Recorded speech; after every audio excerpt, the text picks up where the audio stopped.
मनुष्य के जन्म का वर्णन और गर्भाशय में होने वाले कष्ट का वर्णन। हिंदू धर्म के अनुसार पृथ्वी लोक पर 84 लाख योनियां निवास करती है और उसी में से एक मनुष्य योनि भी है जिससे हम सभी का जन्म हुआ है। हिंदू धर्म के अनुसार मनुष्य के कर्मों के अनुसार उनके अगले जन्म निश्चित होती है और जब कोई प्राणी अपने पिछले जन्म में अधिक से अधिक सत्कर्म करता है तब उसका जन्म फिर मनुष्य योनि में होता है।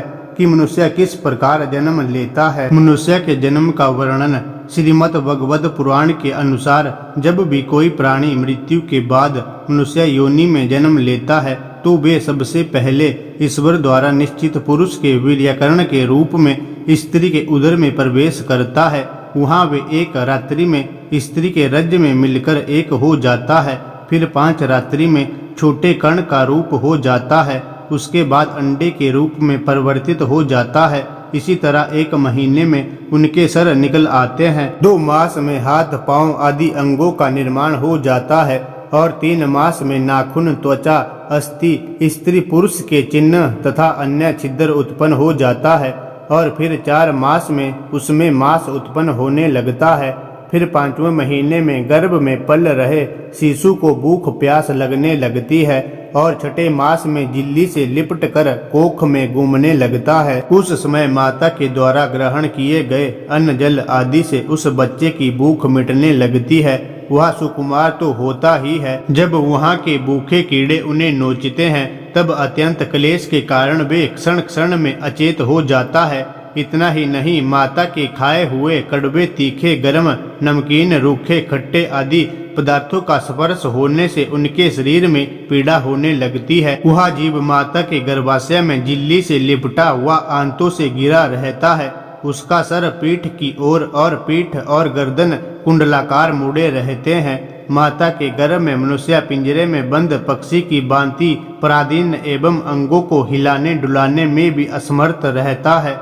इस अवस्था में उसे दिव्य शक्ति के द्वारा स्मरण शक्ति प्राप्त होती है, जिसके बाद उसे पिछले जन्मों के कर्म याद आ जाते हैं। फिर भी बेचैन होने लगता है। उसके बाद 7वां महीना आरंभ होने पर उसमें ज्ञान शक्ति पनपने लगती है, जिसकी वजह से वह एक स्थान पर नहीं रहना चाहता। तब स्थूल शरीर में बंधा हुआ वह जीव अत्यंत भयभीत होकर देववाणी से कृपा की याचना करते हुए हाथ जोड़कर उस प्रभु की स्तुति करने लगता है। इसके बाद भागवत पुराण में बताया गया है, देहधारी जीव दूसरी देह अर्थात माँ के गर्भ के भीतर मलमूत्र और रुधिर के कुएं में गिरा हुआ रहता है। उसके पाचन रस की ऊष्मा से गर्भ में मौजूद जीव का शरीर अत्यंत संतप्त होता रहता है।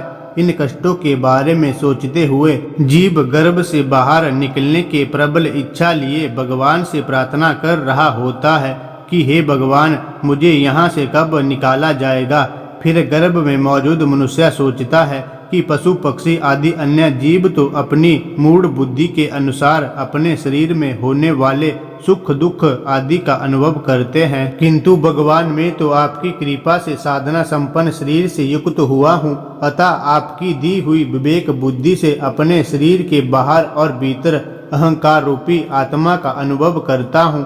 भगवान, इस अत्यंत दुख से भरे हुए गर्भाशय में यद्यपि मैं बड़े कष्ट से रह रहा हूँ तो भी इससे बाहर निकलकर संसारमय अंधकूप में गिरने की मुझे बिल्कुल इच्छा नहीं है, क्योंकि उसमें जाने वाले जीव को आपकी माया घेर लेती है, जिसके कारण उसके शरीर में दृष्ट बुद्धि हो जाती है और उसके परिणामों से उसे फिर इस संसार चक्कर में ही रहना होता है।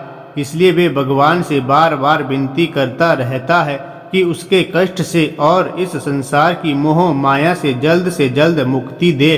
फिर 9वें या 10वें महीने में जब मनुष्य अपनी माता के गर्भ से इस मृत्युलोक में आता है तब उसकी सारी स्मृति नष्ट हो जाती है। वह विपरीत गति को प्राप्त होकर बार बार और जोर जोर से रोने लगता है। फिर माता पिता के द्वारा उसका पालन पोषण किया जाता है।